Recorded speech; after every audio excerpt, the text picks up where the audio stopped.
యేసుక్రీస్తు ప్రభువారు స్వయంగా ఈ మాట చెప్తున్నారు. ఏమన్నానంటే, పిలువబడిన వారు అనేకులు, ఏర్పరచబడిన వారు కొందరే. ఆయన అనేక మందిని పిలిచాడండి సేవ కొరకు, అనేక మందిని ఏర్పాటు చేసుకున్నాడు రక్షణ కొరకు. అయితే చాలామంది పిలువబడిన వారుగా ఉన్నారు, అయితే ఏర్పాటు చేయబడింది కొందరే అని చెప్పి వాక్యం సెలవిస్తూ ఉంది. స్తోత్రం కలుగునుగా. తండ్రి ఆకర్షిస్తేనే కానీ ఎవరు నా దగ్గరికి రారని వాక్యం సెలవిస్తూ ఉంది. దేవుడు మనల్ని ఆకర్షించాలి, దేవుడు మనల్ని పిలవాలి, దేవుడు మనల్ని ఏర్పాటు చేసుకోవాలి.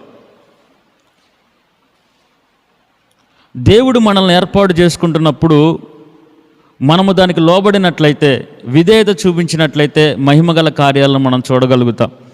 దేవుడు పిలిచినప్పుడు చాలామంది లోబడరు, దేవుడు పిలిచినప్పుడు చాలామంది అవిధేయత చూపిస్తూ ఉంటారు.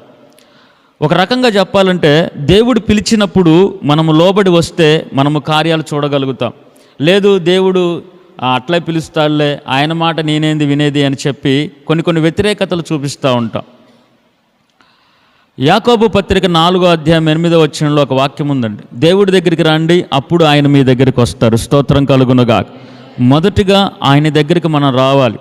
ఆయన దగ్గరికి వచ్చినప్పుడు ఆయన తిరిగి మన దగ్గరకు వస్తాడు. రావడం మాత్రమే కాదు, ఆశీర్వాదాలు అనుగ్రహిస్తాడు. చాలామంది ఎలాగుంటారు అని అంటే, దేవుడి పిలవంలోనే లోబడరు, వాళ్ళ ఇష్టానుసారంగా జీవిస్తూ ఉంటారు, వాళ్ళ ఇష్టానుసారంగా బ్రతుకుతూ ఉంటారు, వాళ్ళ ఇష్టానుసారమైన క్రియలు చేస్తూ ఉంటారు. దేవుడి మాటకు లోబడిన మనస్తత్వాలు చాలామందికి ఉంటుంది. అందుకే దేవుడు ఏమంటున్నాడు అంటే, పిలవబడిన వారు అనేకులు, ఏర్పరచబడిన వారు కొందరే అంటున్నాడు. ఈరోజు నువ్వు దేవుడి మాటకు లోబడగలుగుతున్నావా? దేవుడి మాటను విశ్వసించగలుగుతున్నావా? దేవుడు చెప్పిన ఆజ్ఞలు నువ్వు వినగలుగుతున్నావా? ప్రార్థన చేస్తున్నప్పుడు దేవుడు కొన్ని విషయాలు నీకు చెప్తున్నాడు. ఏమని అనంటే, నీ మాటలు ఇలాగుండాలి, నీ చూపు ఇలాగుండాలి, నీ ప్రవర్తన ఇలాగుండాలి, నీ వేషధారణ ఇలాగుండాలి, నీ ప్రార్థన తీరు ఇలాగుండాలి, నీ పలకరింపు ఇలాగుండాలి, నీ ప్రేమ ఇలాగుండాలని చెప్పి దేవుడు మాట్లాడుతూ ఉంటాడు. కొన్నిసార్లు మనం లోబడమండి. దేవుడి పిలుపు 2 రకాలు ఉంటుంది. చెప్పండి, దేవుడి పిలుపు 2 రకాలు ఉంటుంది. సాత్వికముతో దేవుడు పిలుస్తాడు, ప్రేమతో దేవుడు పిలుస్తాడు. ఆమెన్.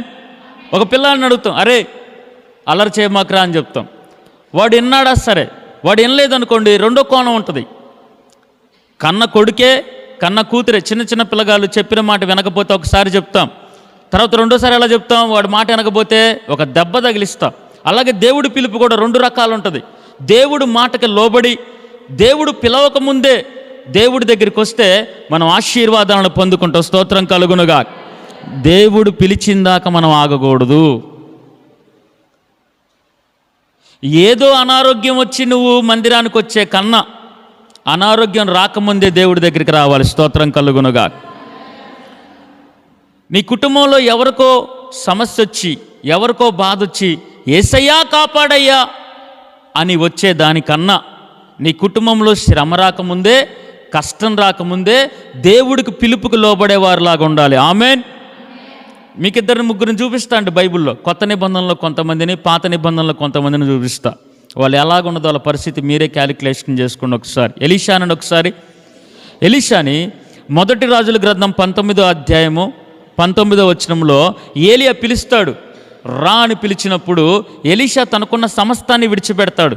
పంట పొలాలను విడిచిపెడతాడు, పశువుల్ని విడిచిపెడతాడు, తల్లిదండ్రులను విడిచిపెడతాడు, చేస్తున్న పనిని, కుటుంబాన్ని, సమస్తాన్ని కూడా విడిచిపెట్టి దేవుణ్ణి వెంబడిస్తాడు. స్తోత్రం కలుగునుగా. ఏలియా ఏం చెప్పడు, అయ్యా నేను పరలోకం వెళ్ళిపోతున్నా, అగ్నిరాధాలు నా కోసం భూమి మీదకి వస్తున్నాయి, నేను పరలోకం వెళ్ళిపోతున్నా, నా తర్వాత సేవ చేద్దుగండ్రా అని ఏం చెప్పడు. ఒకటే మాట, నన్ను వెంబడించు అనేసరికి ఆయన తనకున్న సమస్తాన్ని కూడా విడిచిపెట్టి ఎలీషా సేవకు వస్తాడండి. స్తోత్రం కలుగునుగాక. అక్కడేం బయలు చెప్పడు. ఏలియా డైరెక్ట్గా ఏం చెప్పడు, రా నా తర్వాత సేవ చేద్దు కానీ, నా తర్వాత భారాన్ని నువ్వు మోద్దు కానీ, బాధ్యతను నువ్వు మోద్దు కానీ, దేవుడు మాటను అనేక మంది రాజులకు నువ్వు వినిపించదు కానీ అని చెప్పి ఏమీ చెప్పకముందే ఎలీషా దేవుడి యొక్క పిలుపుకు లోబడి వెంబడిస్తూ ఉంటాడు. 2 ఆశీర్వాదాన్ని పొందుకున్నాడు, 2 అభిషేకాన్ని పొందుకున్నాడు, గొప్ప కార్యములు చేయగలిగాడు, దేవుడు మహిమగల కార్యాలు చేయగలిగాడు. ఆయన చనిపోయిన తర్వాత కూడా ఎండిపోయిన ఎముకలు, కుళ్ళిపోయిన ఎముకలు, చచ్చిపోయిన శవాన్ని లేపేంత అభిషేకాన్ని పొందుకున్నాడు. స్తోత్రం కలుగునుగాక. ఆయన మాట్లాడుతుండగానే ఎలీషా బయటకు వస్తుంటే బోడోడా అని చెప్పి ఎవరో తిట్టుకుంటూ వస్తారు సేవకుణ్ణి.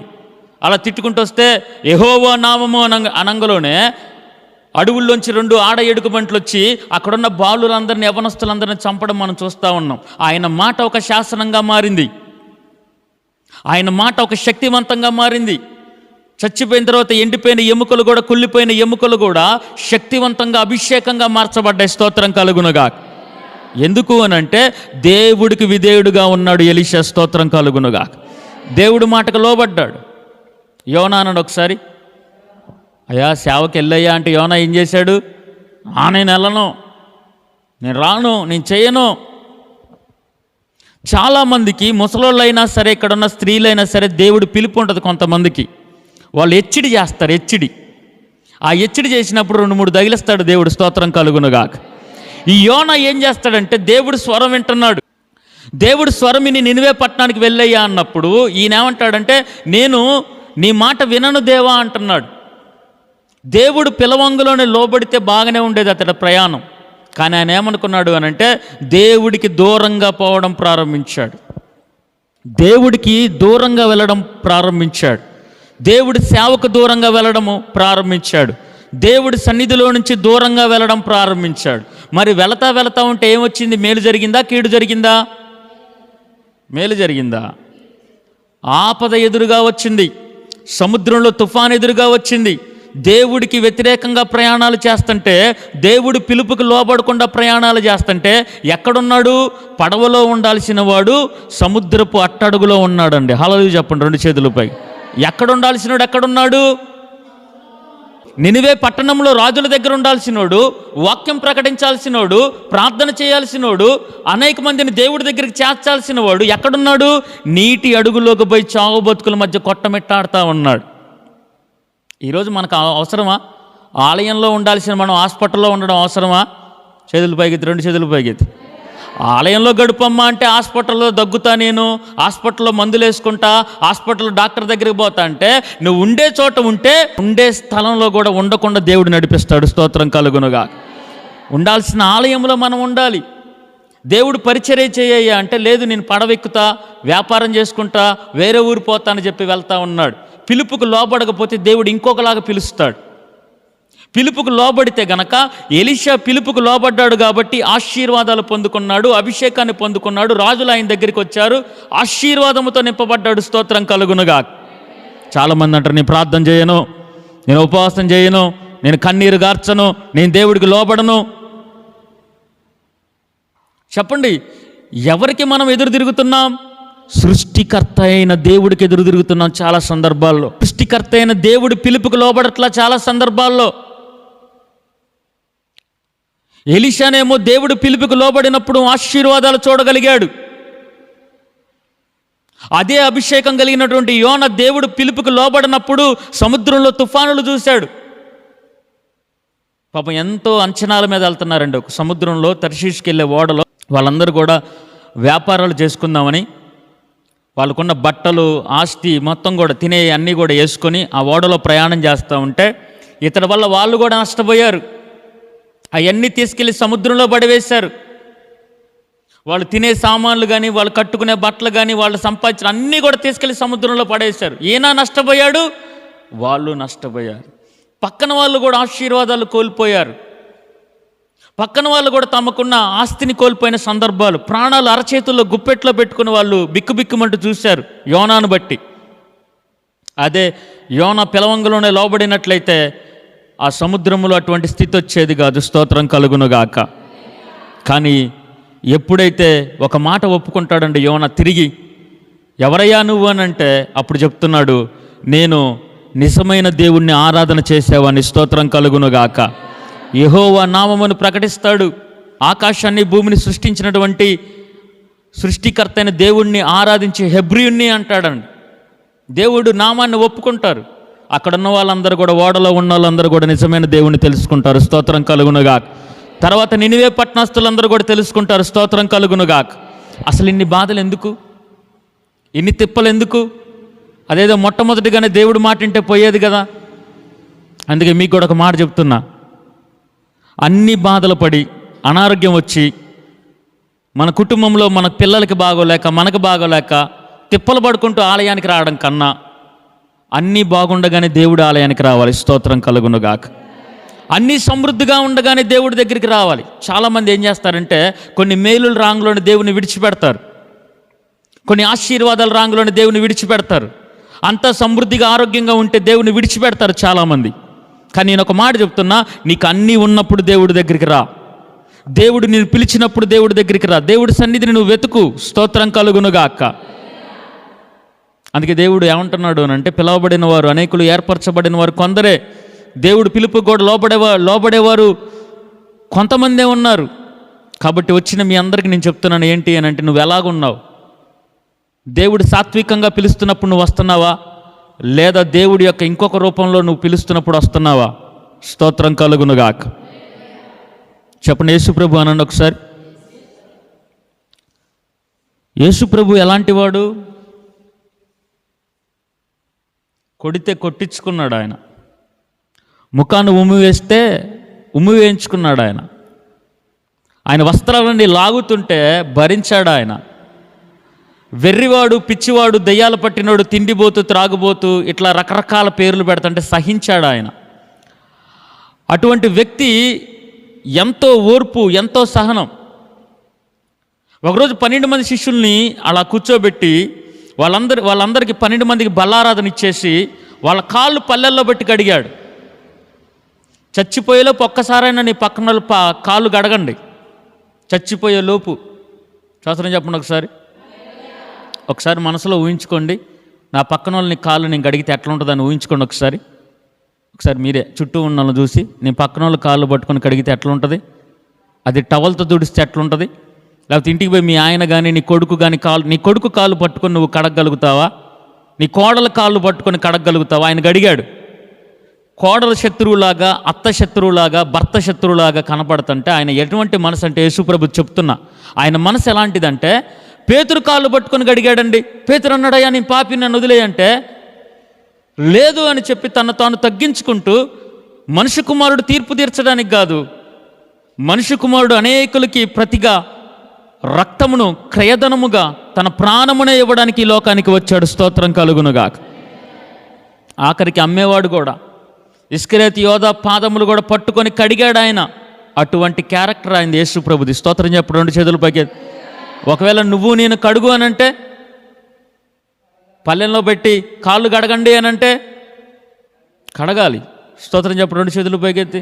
కొన్నిసార్లు అతది ఏం కాళ్ళు నేనేందుకు పట్టుకునేదని చెడ్డవాళ్ళ పాదములు కూడా పట్టుకున్నాడు యేసయ్య. స్తోత్రం కలుగునగా. ఎవరైతే అమ్ముతున్నాడో వాళ్ళ పాదములు కూడా పట్టుకున్నాడు ఆయన. ఎవరైతే ముద్దు పెట్టుకుని ఆయన అమ్మి వేస్తా అనుకున్నాడో ఆయన పాదములు కూడా పట్టుకున్నాడు. మనం కొంతమంది పట్టుకుంటాం, కొంతమంది పట్టుకోరు, అందరికీ పట్టుకోవాలి యేసు నామములో. హల్లెలూయా. అటువంటి ప్రవర్తన, అటువంటి మంచితనం, అటువంటి తగ్గింపు, అటువంటి ప్రేమ, అటువంటి క్షమాపణ, అటువంటి గుణగణాలు కలిగిన యేసయ్య ఒకరోజు కొరడా పట్టుకొని వచ్చాడు. చెప్పండి, ఏం పట్టుకొని వచ్చాడు? తాళ్ళని కొరడాలు చేసి అక్కడున్న బల్లలన్నీ పడేసి, నా తండ్రి ఇల్లు వ్యాపారపు ఇల్లుగా చేయమాకండి. స్తోత్రం కలుగునుగా. దేవాలయాన్ని ఎలా చేయకూడదంట? చెప్పాలి గట్టిగా. మందిరము జోలికొస్తే యేసు ప్రభు క్షమించలా. యెరూషలేములో వాళ్ళందరూ కూడా గొర్రెలని తీసుకొచ్చి రోకలు మార్చుకుంటూ వాళ్ళు వ్యాపారం చేస్తుంటే దేవుడికి పట్టరాని కోపం వచ్చింది. మందిర విషయంలో మాత్రం ఆయన సహించేవాడు కాదు. చెప్పండి, ఆయనలో కూడా 2 గుణాలు ఉన్నాయి. ప్రేమగా చెప్పేటప్పుడు ప్రేమగా చెప్తాడు, మారు మనసు పొందండి అని. కొరడా పట్టుకునేటప్పుడు కొరడా కూడా పట్టుకుంటాడు. యోనా విషయంలో అదే జరిగింది. ఎలీషాని పిలవంగలోనే మారు మాట్లాడకుండా వెంబడించినప్పుడు ఆశీర్వాదాల అభిషేకం పొందుకున్నాడు. నోవాహు అనండి ఒకసారి. నోవాహు ఏం చేశాడు? 120 సంవత్సరాలు ఓడలోకి రండి. చెప్పండి, వాళ్ళే ఉన్నారు తిరిగి, మేము రాము అన్నారు. స్తోత్రం కలుగునుగా. హల్లెలూయా. సరే, నువ్వు రామాకు అక్కడే ఉండు అని అన్నాడు దేవుడు. ఇప్పుడు అందరు కూడా ఓడెక్కి, పశువులు అన్నీ కూడా ఓడెక్కి తలుపేస్తుంటే నోవాహుతో దేవుడు ఏమన్నాడు? తలుపు నువ్వేసుకోమాకు, నేనేస్తా అన్నాడు దేవుడు. హల్లెలూయా. ఎందుకు? ఆయన తలుపేస్తే ఎవడని తెరవగలడా? ఇప్పుడు కూడా అనేక మందిని దేవుడి దగ్గరికి రాండి అంటే, నేను రాను, టీవీ చూస్తా, నేను రాను, సెల్ ఫోన్ చూస్తా, నేను రాను, గేమ్స్ ఆడతా, నేను రాను, ప్యాకాట ఆడతా, నేను రాను, నా క్రియలు నేను చేసుకుంటా అంటే, ఒక రోజు వస్తుంది. ఆ రోజు ఎలాగుంటుందంటే ఆటోమేటిక్గా మందిరానికి వచ్చి మోకరిస్తారు. స్తోత్రం కలుగునుగాక. ఎందుకనంటే ఇక్కడ దేవుడు ఉంటాడండి. స్తోత్రం కలుగునుగా. ఈ మందిరములో ప్రార్థించే ప్రతి ఒక్కరి ప్రార్థనల మీద ఆయన కనుదృష్టి ఉంటుందంట. స్తోత్రం కలుగునుగా. ఎక్కడైతే ఇద్దరు ముగ్గురు నా నామములో ఏకీభిస్తారో అక్కడ ఆయన ఉంటాడంట. స్తోత్రం కలుగునుగా. మన ఇంట్లో ప్రశాంతత ఉండదు, నెమ్మది ఉండదు, సమాధానం ఉండదు, ఆ ఆందోళన, భయము, చిరాకు, ఇబ్బంది కలుగుతూ ఉంటుంది. దేవుడు మందిరంలోని సంపూర్ణమైన సంతోషం ఉన్నది. హల్లెలూయా. ఆయన మందిర ఆవరణంలో ఒక్క దినం గడుపుట. కాబట్టి ఆయన పిలిచినప్పుడే మనం రావాలి సేవకి. ఆయన మనం పిలిచిన వెంటనే విశ్వాసిగా మనం మారు మనసు పొందాలి. బాప్తీసం తీసుకోవాలంటే వచ్చే సంవత్సరం, ఆపై వచ్చే సంవత్సరం, 3 సంవత్సరాల తర్వాత తీసుకుంటా. ఈలోపు రాకడొస్తే రక్షణ, ఎంత గొప్ప రక్షణ నిర్లక్ష్యం చేస్తే మనము ఏమైపోతాం? మందిరానికి వచ్చే విషయమైనా, సేవ చేసే విషయమైనా, బాప్తీస విషయమైనా సరే మనం పోస్ట్ పోన్స్ చేయకూడదు. స్తోత్రం కలుగునుగాక. హల్లెలూయా. కాబట్టి చివరిగా నా మాటల ముగింపులో ఒకటే చెప్తున్నాను. ఏంటి అని అంటే, మనము ఎలీషాలాగా లోబడేవారిలాగా ఉండాలి. యోనాలాగా నేను విననయ్యా, నేను ప్రార్థనకు రానయ్యా, సేవ చేయనయ్యా, వాక్యం చదవనయ్యా, నేను లోబడనయ్యా అంటే తన్ని తీసుకొచ్చే సందర్భం దాకా తీసుకురా. మాకు పిల్లగాళ్ళకి చెప్తాం, అయ్యా స్కూల్కి పో అని చెప్తాం. వినపోతే ఏం చేస్తాం? 2 తగిలేస్తాం. అప్పుడు అంటాడు వాడు. ఇక అయినా కానీ వాడు వినట్లేదు అనుకోండి, స్కూల్కి ఎంత కొట్టినా వాడు పోవట్లేదు అనుకో, చివరికి ఏమవుతాడు వాడు? బరిగొడ్లు ఉన్నాయా? బరిగొడ్లు, గేదెలు దానికి పనికి వస్తారు. అట్లే దేవుడి విషయంలో కూడా దేవుడు చెబుతాడు, వినకపోతే దండిస్తాడు. నిన్ను ప్రేమిస్తే కనుక దేవుడు దండిస్తాడు. అలా దండించినప్పుడు కూడా లోపడకపోతే దేవుడు వదిలేస్తాడు. 2 చేతులు పైకి స్తోత్రం చెప్పండి. చివరిగా కొత్త నిబంధనలో యోహానును పిలిచాడు దేవుడు. రా అని పిలిచినప్పుడు మత్తయి సువార్త 4వ అధ్యాయం 20-21 వచనాలు మీరు చదువుకుంటే 23 వచనాల వరకు అక్కడ యోహాను, యాకోబు, యోహానులు ఇద్దరు కూడా లోబడి వస్తారండి దేవుడికి. పేతురుని కూడా పిలుస్తాడు దేవుడు. రా పేతురు అని అంటే పేతురు గారు అటో కాలేస్తాడు, ఇటో కాలేస్తాడు. ఒకరోజేమో దేవుడితో నువ్వే నా ప్రపంచం అంటాడు, ఒకరోజేమో చేపలు పట్టడానికి పోతాడు, ఒకరోజేమో నీ కోసం సావనన్నా చేస్తా అంటాడు, ఒకరోజేమో నువ్వెవరో నాకు తెలియదు అంటాడు. ఈయన మన బ్యాచే. చెప్పండి, నా బ్యాచ్ అనండి ఒకసారి. ఒకరోజు ఉజ్జీవంగా యేసు రక్తమే చేయమంటావు, ఒకరోజు ఏం ప్రార్థన అమ్మ, పద్దాల ప్రార్థన అంటావు. నీ నోటి నుంచే అమ్మ నీ ప్రార్థన పోవాలంటాం. ఒకరోజేమో ఏం ప్రార్థన చేస్తాం, పద్దాల, ఈయన ఇసుకుపోతుంది, పద్దాల ఏం పోతాం ప్రార్థనగా అంటాం. అంటే 2 మాటలు ఎవరిలాగా ఉన్నాయి? పేతురు బ్యాచే మనం కూడా. ఒక్కొక్కసారి ఏమో అబ్బా మా అయ్యగారు సూపర్ బంపర్ వాక్యం బాగా చెబుతారండి, మా అయ్యగారికి వాక్యం చెప్ప రావట్లేదు అంటారు. ఒక్కొక్కసారి సోదరుని చెప్పడం 2 చేతులు పైకెత్తి. ఈ పేతురు మనలాగే ఉంటాడు. యేసుప్రభువా నీకోసం నేను చచ్చిపోతా అంటాడు. ఇంకో అక్కడ పోయిన తర్వాత యేసుప్రభు ఎవరో నాకు తెలియదు. యేసయ్య నువ్వు ఎక్కడికి వెళ్తే అక్కడికి వస్తా అంటాడు. మళ్ళీ ఆయన వదిలిపెట్టి చేపలు పట్టడానికి పోతాడు ఒకరోజు. చూడండి, సగం భక్తి. యోహాను ఏం చేశాడంటే చచ్చిపోయేంత వరకు యేసుప్రభు పక్కనే ఉన్నాడు. స్తోత్రం కలుగునుగాక. సిలువ రాణు మీద యేసుప్రభు చనిపోతుంటే పక్కన నిలబడ్డాడు యోహాను. పేతురు అనుకున్నాడు నన్ను కూడా పట్టుకొని సిలువేస్తాడేమో అనుకున్నాడు, కానీ యోహాను మాత్రం భయపడలా. అందుకే బ్రతుకుండగానే పరలోకం చూసే ధన్యత ఇచ్చాడు. ప్రకటన గ్రంథాన్ని రాశాడు యోహాను. స్తోత్రం కలుగునుగాక. బ్రతుకుండగానే యోహాను సువార్త 1, 3 యోహాను పత్రికలు 1, ప్రకటన గ్రంథం 5 గ్రంథాలు రాశాడు ఆయన. అందుకే స్టార్టింగ్ ఒక మర్మం చెప్తాడు. ఆది యందు వాక్యం ఉండెను, వాక్యము దేవుడి యొద్దుండెను, వాక్యము దేవుడై ఉండెను, ఆ వాక్యమే కృపా సత్య సంపూర్ణుడుగా మన మధ్య నివసించిన. స్తోత్రం కలుగునుగాక. దేవుడి దగ్గరికి పిలవంగలోనే వచ్చాడు కాబట్టి అనేకమైన మర్మాలు చెప్పాడండి దేవుడు. పరలోకం తీసుకెళ్తాడు. ప్రకటనా గ్రంథం రాసేటప్పుడు ఎన్ని మర్మాలు చెప్తాడు అని అంటే, ఇప్పటికి జరుగుతున్న అనేకమైన ప్రవచనాలు అప్పట్లోనే ఆ యోహాను గారికి చూపిస్తాడు. కారణం ఏంటో తెలుసా? పిలవంగలోనే మరణానికి భయపడకుండా సిలువు దగ్గర యేసు ప్రభు మరణమవుతున్నప్పుడు కూడా నిలబడ్డాడు. హల్లెలూయా. ఒక మాట ఉంటుందండి బైబిల్లో. యేసుప్రభు అంటాడు, మీలో ఒకడు నన్ను అప్పగిస్తున్నాడు, మీలో ఒకడు నన్ను అమ్మేస్తున్నాడు అని అంటే పేతురు అడుగుతాడు, ఎవరయ్యా అని అడుగుతాడు. అప్పుడు యోహాను ఏం చేస్తాడంటే ఇక్కడ రొమ్ము కానుకుంటాడంట యేసుప్రభుకి. స్తోత్రం చెప్పండి ఒకసారి. యేసుప్రభు వారికి ఇక్కడ ఆనుకుంటాడంట. ఒక చంటి బిడ్డ తల్లిని ఆనుకున్నట్టు, ఒక చంటి బిడ్డ తండ్రిని ఆనుకున్నట్టు యేసుప్రభు వారిని ఇక్కడ ఆనుకుంటాడంట. స్తోత్రం కలుగునుగాక. అసలు ఆయన పిలవంగలోనే పేతురులాగా పారిపోలేదండి కొన్ని సందర్భాల్లో. కాబట్టి మనం ఎలాగుండాలి చెప్పండి ఒకసారి. చెప్పండి, పిలవంగలోనే లోబడాలనండి. మన మధ్యలో వెళ్ళిపోయేవారిలాగా ఉండాలి. నేనైనా, మీరైనా, అది ఎవరైనా సరే యేసు ప్రభువారు పిలవంగలోని ఆ పిలుపుకు లోబడే వారిలాగా ఉండాలి. యోహాను పిలవంగలోనే లోబడ్డాడు కాబట్టే పద్మాసు దీపంలో నుంచి పరలోకానికి వెళ్ళాడు. స్తోత్రం కలుగునుగాక. సిలువ మ్రాను మీద చనిపోయే వరకు యేసు ప్రభుని విడిచిపెట్టలా. కానీ పేతురు అలా కాదు. చెప్పాను కదా, చాలా సుందరం. అపోస్తుల కార్యం చూస్తున్నప్పుడు కూడా కొన్నిసార్లు వెనకాడతాడు. సున్నతి పొందిన వాళ్ళు ఒక పక్కన ఉంటారు, సున్నతి పొందని వాళ్ళు ఒక పక్కన ఉంటారు.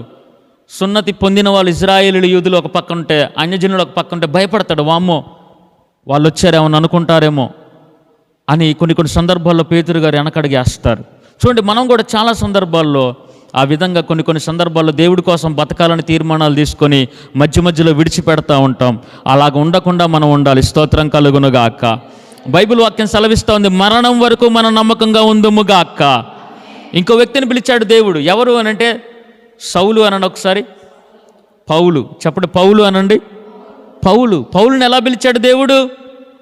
యేసుక్రీస్తు నామం ప్రకటించబడుతుంది, అద్భుతాలు జరుగుతున్నాయి, ఆశ్చర్యాలు జరుగుతున్నాయి, హతసాక్షులు అవుతున్నారు, సంఘము కట్టబడింది, పరిశుద్ధాత్మ శక్తి బలముగా కుమ్మరించబడింది, పేతురు యోహాన్లు పుట్టిన కుంటివారిని నడిపిస్తున్నారు, చచ్చిపోయిన వారిని లేపుతున్నారు, అనేకమైన కార్యాలు సూచక్రియలు జరుగుతూ ఉన్నాయి, యేసు నామం ప్రబలమై శిష్యుల సంఖ్య పెరుగుతూ ఉంది. ఒక్కరోజే 3,000 మంది, ఒక్కరోజే 5,000 మంది, ఒక్కరోజే అద్భుతాలు, ఆశ్చర్యాలు, సూచనలు, చచ్చిపోయిన వారు కూడా లేస్తూ ఉన్నారు. స్తోత్రం కలుగునుగాక. ఇన్ని చూస్తున్న ఆయనలో ఏం రాలా? మార్పు రాలా. అపోస్తుల కార్యం 7వ అధ్యాయం చివరి వచనం. అపోస్తుల కార్యం 7వ అధ్యాయం చివరి వచనంలో స్టెఫను మోకాళ్ళ మీద ఉంటాడు.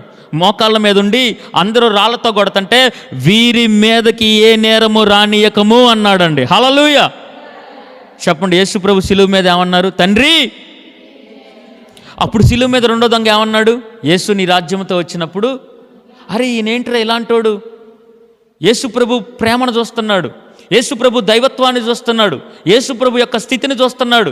అప్పుడు అర్థమైంది, శిలువ మీద రెండో దొంగ ఏమని అర్థమైందంటే, ఈయన నిజంగా యూదులకు రాజు, స్తోత్రం కలుగునుగాక, ఈయన నిజంగా దేవుడై ఉన్నాడు, స్తోత్రం కలుగునుగాక. ఈ ప్రేమను చూసి పక్కనున్న దొంగ మారి, యేసు నీ రాజ్యముతో వచ్చినప్పుడు నన్ను జ్ఞాపకం చేసుకున్నాడు. మరి ఇదే మారు మనస్సు, ఈ మారు మనస్సు సౌల్లో వచ్చిందా?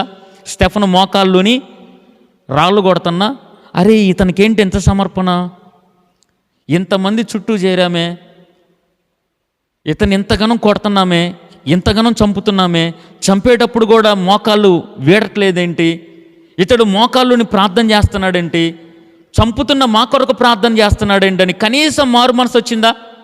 కొంతమందికి ఉంటుందండి. ఎంత పరిచర్య చేస్తున్నా కఠినమైన మనస్తత్వాలు ఉంటాయి. ఎంత పరిచర్య జరగని, ఎంత బలమైన కార్యాలు జరగని కఠినంగా ఉంటారు చాలామంది. ఈ సౌలు అలాంటోడే, హింసకుడు, దూషకుడు, హానికరుడు. ఎలాంటి వాడనంటే రాళ్లతో కొడుతున్న మోకాళ్ళు ఓని ప్రార్థన చేస్తూ వాళ్ళందరి కోసం ప్రార్థన చేస్తూ ఉంటుంటే, ఇంత మంచి మనిషినా నేను చంపేది, యేసులో ఏముంది అని ఆలోచన చేయలేకపోయాడు. హల్లు చెప్పండి ఒకసారి. మొన్న ఒక ఆయన తీసుకొచ్చిన యవ్వనస్తుని, ఒకప్పుడు నేను డ్రగ్స్ తీసుకునేవాడిని, ఒకప్పుడు నేను పాపాలు చేసేవాడిని, యవ్వనస్తుని నేను మారాను, దేవుడు సేవ చేస్తున్నానంటే వినే మనలో మార్పు వస్తుందా? రావట్లేదు. ఒకప్పుడు క్యాన్సర్ రోగంతో నేను చావు బతుకుల మధ్య ఉన్నా, చచ్చిపోయావని నేను మారాను, మారి మీ ముందు సాక్షిగా ఉన్నానంటే అలాంటి సాక్ష్యాలు అంటున్నప్పుడు మనలో మారు మనసు వస్తుందా? రావట్లేదు. త్రాగుబోతులు కానీ, దొంగలు కానీ, వ్యభిచారులు కానీ, నరహంతులు కానీ సాక్ష్యాలు వింటున్నప్పుడు మనలో మార్పు వస్తుందా? రావట్లేదు. నాలాంటి అనేక మంది సేవకులు వాక్యం చెప్తుంటే మనలో మారు మనసు వస్తుందా? రావట్లేదు. ఇక్కడ స్టెఫను లాంటి హతసాక్షి నిలబడి మోకరించి వాళ్ళ కోసం ప్రార్థన చేస్తుంటే అంత కార్యము చేస్తున్నా, అంత్య త్యాగం చేస్తున్నా, అట్టి రీతిగా ప్రార్థన చేస్తున్నా సౌలులో కొంచెమైనా కూడా మార్పు లేదండి. ఈరోజు చాలామంది అట్లే ఉన్నారు. వీళ్ళే ముసలోళ్ళు వస్తారులే, ప్రార్థన చేసుకుంటారులే, పోతారులే, వాళ్ళే చేసుకుంటారులే, వాళ్ళే చేసుకుంటారులే, అయ్యగారు వస్తారులే, 2 నిమిషాలు వాక్కొని వాడే పోతారులే అనుకుంటున్నారులే. కానీ మరి మీ త్యాగము, నా త్యాగము, ఎవరి త్యాగము, ఎవరి ఆలోచన ఎవరికి పట్టట్లా. కానీ దేవుడు రెండోసారి పిలిచాడంట. చెప్పండి, ఎవరిని పిలిచాడంట? సౌలుని అన్నాను ఒకసారి. ఇప్పుడు మారు మనసు రాలా. ఇంత కార్యం జరుగుతుంటే, ఇంత సమర్పణగా నిలబడుతున్న స్టెఫను చూసి మారు మనసు రాలా. అప్పుడు దేవుడు రెండో కోణంలో పిలిచాడు. చెప్పండి, రెండో కోణం అనండి ఒకసారి. దేవుడికి రెండో కోణం ఎట్లా ఉంటుంది? కొరడా అనండి ఒకసారి. కొడితే 3 రోజులు కళ్ళు పోయినాయి. పౌలు గారికి ఏం పోయినాయి? 3 రోజులు కళ్ళు పోయి దమస్కులో తిరుగుతూ ఉన్నాడు అటు ఇటు. అదేదో స్టెఫను చూసినప్పుడే మారొచ్చు కదా, స్టెఫను చూసినప్పుడు మారలే ఎత్తగాడు. 8వ అధ్యాయం 1వ వచనంలో ఇంటింట జొచ్చి స్త్రీలను ఈడ్చుకుంటూ పురుషులను ఈడ్చుకుంటూ సంఘమును చెడగొట్టుకుంటూ ఇంకా చంపాలని చెప్పి పర్మిషన్లు తీసుకొచ్చుకుంటూ ఎక్కడ ప్రార్థనలు జరుగుతున్నాయి, ఎక్కడ ఆరాధనలు జరుగుతుంది, ఎక్కడ యేసునామం వినపడుతుందని చెప్పి నాశనం చేయడానికి కంకణం కట్టుకొని మళ్ళీ బయలుదేరాడు. హల్లెలూయా. కొంతమంది బయలుదేరతారు దేవుడి పని ఆపడానికి, అప్పుడు రెడీగా ఉంటాడు. ఎవరు? దేవుడు రెడీగా ఉంటాడు. స్తోత్రం కలుగును. కొంతమంది ఏంటంటే పని చేయరు, చేసేవాళ్ళని కూడా చేయనీరు. స్తోత్రం చెప్పడు. 2 చేతులు పైకెత్తి. ప్రార్థన చేయరు, చేసేవాళ్ళని కూడా చేయనీరు. ఈ టైప్ అన్నమాట మనోడు కూడా. మారలా మారలా మారలా మారలా దేవుడు మాట్లాడే సమయం వచ్చింది. స్తోత్రం కలుగునుగా. మీ పిల్లలకి చెప్తున్నా, ఇక్కడున్న వాళ్ళకి చెప్తున్నా, మీ పిల్లగాళ్ళు మారలేదు మారలేదు మారలేదు అంటే దేవుడు మాట్లాడే రోజు వస్తుంది. కొడితే మంచం మీద ఉండి అప్పుడు రావాలి యేసు నామములో. హల్లెలూయా. అది నేనైనా మీరైనా అది ఎవరైనా సరే దేవుడు పిలుస్తాడు, మంచిగా రావయ్యా అని పిలుస్తాడు. అప్పుడు మనం వచ్చామనుకోండి, ప్రేమ కుమ్మరించి మరి సింహాసనం మీద కూర్చోబెడతాడు దేవుడు. స్తోత్రం కలుగునుగా. లేదు నేను హింసకుణ్ణి, దూషకుణ్ణి, హానికరుని, నా మనసు ఎలాంటిదో తెలుసా, నువ్వు ఎంత చెప్పినా గారు నేను మారనంటే దేవుడు 2వ కోణంలోకి వస్తాడు. ఆ కోణంలో ఏమైందంటే ఎవరు మంచాన పడతారో తెలియదు, ఎవరు బలహీన పడతారో తెలియదు, ఎవరు హాస్పిటల్ పడతారో తెలియదు. ఈ సౌలే పోయి 3 రోజులు కళ్ళు లేక పడిపోయాడు. కళ్ళు లేక పడిపోయి చూస్తూ ఉన్నాడు, ఎవడొస్తాడా అని చెప్పి. అంత బాధ ఎందుకు అవసరమా? అంత బాధ అవసరమా? అందుకే నేను అంటాను, నువ్వు హాస్పిటల్లో పడకముందే ఆలయం దగ్గరికి రా. అనారోగ్యం రాకముందే దేవుడి దగ్గరికి రా. దేవుడు నిన్ను హెచ్చరించకముందే దేవుడి దగ్గరికి రా. అంచె దినాలు వస్తున్నాయి, రాకడ దినాలు వస్తున్నాయి, బస్సులు తగలబడుతున్నాయి, యాక్సిడెంట్లు అవుతున్నాయి, భూకంపాలు వస్తున్నాయి, యుద్ధాలు జరుగుతున్నాయి, ఎక్కడ చూసినా తెగుళ్ళు వస్తున్నాయి, ఎక్కడ చూసినా మరణాలు, ఎక్కడ చూసినా ప్రమాదాలు, ఎక్కడ చూసినా తెగుళ్ళు. ఇటువంటి భయంకరమైన విపత్తు పరిస్థితుల్లో నువ్వు దేవుడి దగ్గరికి రావాలి. స్తోత్రం కలుగునుగాక. ప్రయాసపడి భారం మోస్తున్న సమస్త జనులారా ఆయన యొద్దకి రండి అని పిలుస్తున్నాడు. ఇటువంటి భయంకరమైన పరిస్థితుల్లో దేవుడి దగ్గరికి రండి. ఎప్పుడు ఏ క్షణాన ఏం జరుగుతుందో తెలియని పరిస్థితుల్లో మనం ఉంటున్నాం కాబట్టి దేవుడి దగ్గరికి రండి. ఆయన పిలిచిందా కొండమాకండి. హల్లెలూయా. మనందరము కూడా దేవుడి పిలుపుకు లోబడే వారిగా ఉందుముగాక. యోనాలా కాకుండా, సౌలు వలె కాకుండా, మనం ఒక యోహాను వలె, ఒక ఎలీషా వలె మనందరము కూడా దేవుడి పిలుపుకు ముందుగానే లోబడుదుముగాక. శ్రమ వచ్చిన తర్వాత యేసు ప్రభుకు ప్రార్థన చేయడం కాదు, కష్టం వచ్చిన తర్వాత యేసు ప్రభుకు ప్రార్థన చేయడం కాదు, ఏదో భయంకరమైన విపత్తు వచ్చినప్పుడు దేవుడి దగ్గరికి రావడం కాదు, ముందుగానే ఆయన దగ్గరికి మనందరము వచ్చుదుముగాక, మనము నిలబడుదుముగాక. హల్లెలూయా. చివరిగా ఒక మాట చెప్పి ముగిచ్చేస్తానండి. ఏంటంటే దానియేలు గ్రంథం 6:10లో దానియేలు రోజుకు 3 సార్లు ప్రార్థన చేసేవాడు. చెప్పండి, ఎన్నిసార్లు ప్రార్థన చేసేవాడు? 3 సార్లు ప్రార్థన చేస్తుంటే తీసుకెళ్ళి సింహాల గుహలో పడేశారు. బైబిల్ వాక్యం చెప్తుంది, సింహాల గుహలోకి వేస్తుండగానే ఎవరైతే దానియేలుని వేశారో వాళ్ళ మీద రాజుకి కోపం రగులుకొని, ఎవర్రా ఇంత మంచి నీతిమంతుణ్ణి మీరు సింహాల గుహలోకి వేసేలా చేశారని చెప్పి ఎవరైతే దానియేలుని సింహాల గుహలోకి వేశారో వాళ్ళందరినీ, వాళ్ళ కుటుంబ సభ్యుల్ని, భార్యని, పిల్లల్ని అందరినీ తీసుకెళ్ళి సింహాల గుహలోకి వేస్తుండగానే కింద పడక ముందే ఎముకలతో సహా పీక్కొని తిన్నాయంట. చెప్పండి, ఎలా తిన్నాయి? వాళ్ళ భార్యని, పిల్లల్ని పైనుంచి, ఇట్లా సింహ గుహ కింద ఉంటుంది, సింహాలని కింద ఉంటాయి, పైనుంచి వాళ్ళని కింద వేస్తుండగానే వాళ్ళ ఎముకల్లో మొత్తం నుజ్జు చేసి పడేసాయంట. ఎముకలతో సహా తిని పడేసాయంట కిందకి రాకముందే. అంత భయంకరమైన స్థలంలోకి దానియేలును విసిరేస్తుండగానే అవి ఎగరాలని చూశాయి, పట్టుకోవాలని చూశాయి. కానీ అవి ముందుగానే, చెప్పండి, నా దేవుడికి మనస్సులో ఆలోచన పుట్టక మునిపే ఎరుగున్నవాడు దేవుడు. స్తోత్రం కలుగునుగాక. నోట మాట రాక మునిపే ఎరిగినవాడు. స్తోత్రం కలుగునుగాక.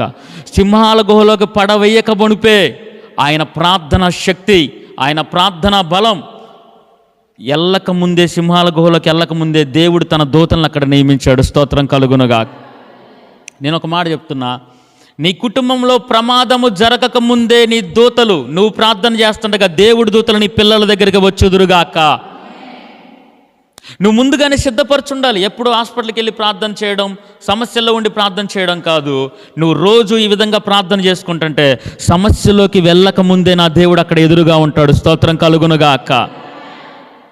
నువ్వు ప్రార్థన చేసుకున్నావండి, ఈరోజు ప్రార్థనకు వచ్చారు, రేపొద్దున బస్సులో పోతున్నావు, అట్నుంచి ఏదో సమస్య నీకు వస్తూ ఉంది. మనం కరెక్ట్గా పోతే కాదు కదా, అవతలోడు కూడా కరెక్ట్గా రావాలి కదా. నువ్వు ఆటోలో వెళ్తూ ఉన్నావు, ట్రాక్టర్లో వెళ్తూ ఉన్నావు, లేదా పొలంలో పనికి వెళ్తూ ఉన్నావు. ఇలా వెళ్తున్నప్పుడు ఏదో ప్రమాదం ఎదురుగా వస్తుంది. కానీ నీ ఈరోజు చేసిన ప్రార్థన రేపంతా కూడా నీకు కంచెగా ఉంచుతాడు దేవుడు. స్తోత్రం కలుగునగా. ఒకవేళ ఆపద ఎదురుగా వస్తుందనుకోండి, అపాయం ఎదురుగా వస్తుందనుకోండి, నా దేవుడు కంచె వేసి కాపాడుతాడు. ఆమేన్.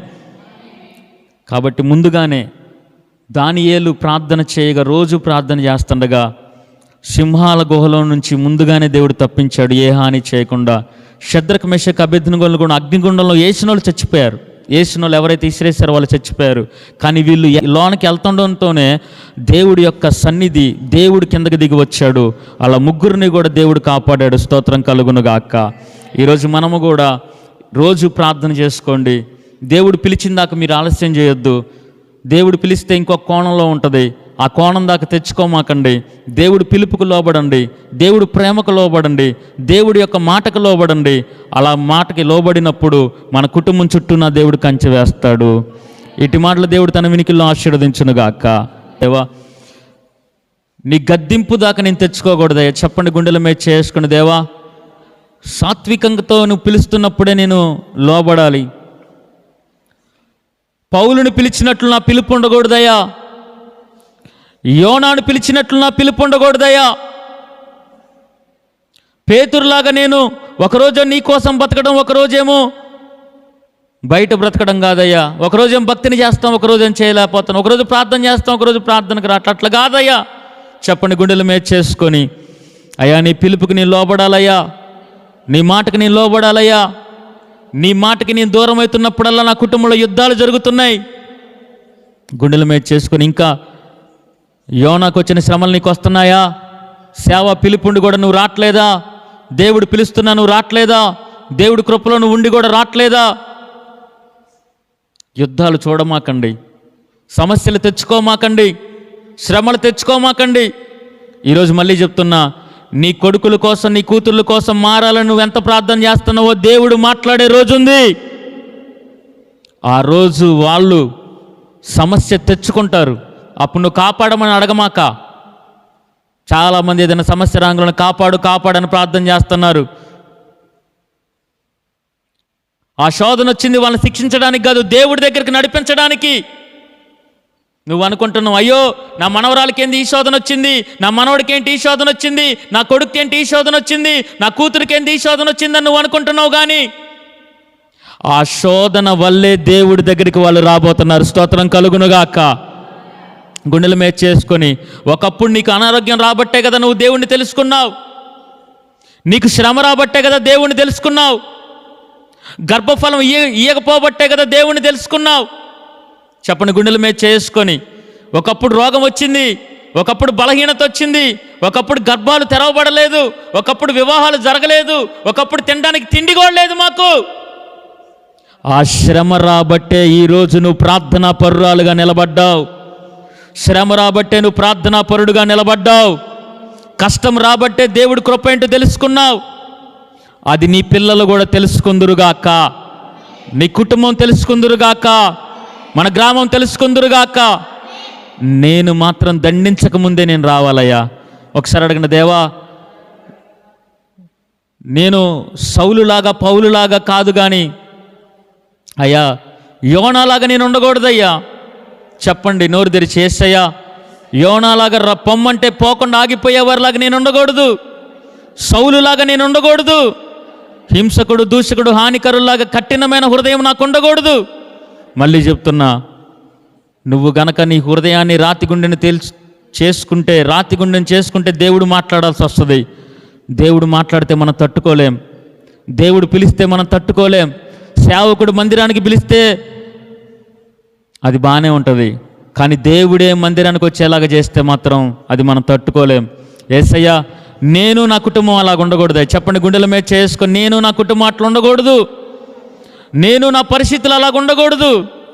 యేసు నామములో మనందరము లోబడుదుముగాక. మనందరం దేవుడి మాటకి లోబడుదుముగాక. ఒకవేళ ఎదురాడే మనసు ఉందే మట్టి మనస్సు యేసు నామములో కొట్టివేయబడునుగాక. యోనలా కాకుండా, యోన మారు మనసు పొందినట్లు, పేతురు మారు మనసు పొందినట్లు, సౌలు పౌలుగా మారు మనసు పొందినట్లు మనందరికీ కూడా మారు మనసు కలుగునుగాక. దేవుడు పరిచర్య పిలుపుంటే, ఇక్కడ ప్రార్థన చేసే పిలుపుంటే గనక లోబడి ప్రార్థించే మనసు మనందరికీ కలుగునుగాక. ఇంకా ఎవరైతే పిలువబడిన వాళ్ళు ఉన్నారో, వాళ్ళు రాకుండా కఠినలుగా ఉన్నారో, దేవుడు వారితో మాట్లాడి నడిపించునుగాక.